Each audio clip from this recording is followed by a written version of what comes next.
नमस्कार दोस्तों। आज अपनी इस वीडियो में हम आपको बताएंगे कि खुश रहना है तो कौन सी बातों को हमें ध्यान रखना चाहिए। अपनी खुशियों का भी रखें ख्याल। सबसे पहले है ये बात ज़रूरी। दूसरों को खुश करते करते इस बात का ख्याल रखना भी ज़रूरी है कि कहीं इससे आपके अंदर नाराज़गी और असंतोष की भावना तो पैदा नहीं हो रही है।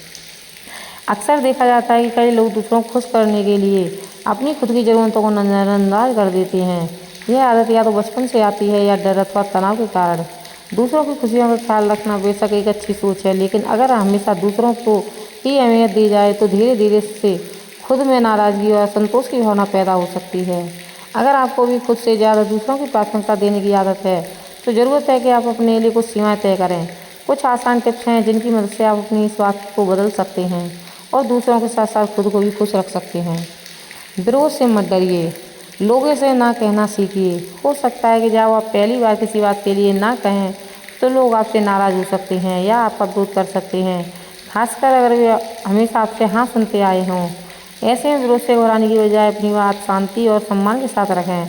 आप उनसे कह सकते हैं कि जो मैं करने जा रहा हूँ वो शायद आपको अच्छा ना लगे, लेकिन यह मेरे लिए ज़रूरी है। इससे सामने वाले को आपको समझने में आसानी होगी। हो सकता है शुरुआत में लोगों को यह भी बुरा लगे, लेकिन धीरे धीरे वे आपकी इस सोच का सम्मान करने लगेंगे। इस तरह आप बिना डरे प्यार और पूरी दृढ़ता के साथ अपने लिए बोल सकते हैं। अपनी बात कहने का हौसला। अगर आप किसी की नाराज़गी के डर से अपनी ज़रूरतें छिपा रहे हैं तो आपको इस मानसिकता से बाहर निकलने की ज़रूरत है।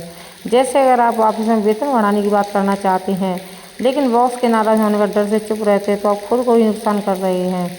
बॉस क्या सोचेंगे इस पर ध्यान देने की बजाय सोचिए कि आप वेतन क्यों बढ़वाना चाहते हैं। इसके उचित कारणों के साथ साथ इनसे बात करें। जब आप अपनी ज़रूरतों का ध्यान में रखकर ऐसा करोगे तो आपके अंदर बात कहने का हौसला भी बढ़ेगा।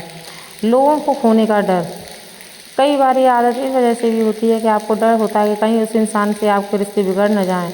अक्सर से इसी डर से हम अपनी ज़रूरतें भुलाकर दूसरों की ओर हर बात मानते जाते हैं। कई बार यह आदत बचपन के बुरे अनुभव, पारिवारिक समस्याएं या मानसिक आघात की वजह से भी बन जाती हैं।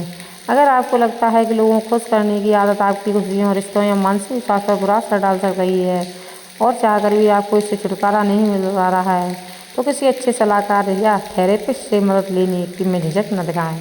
अगर हम अपनी खुशी के लिए अगर हम दूसरों से ना कहते हैं तो इसमें कुछ भी गलत नहीं है।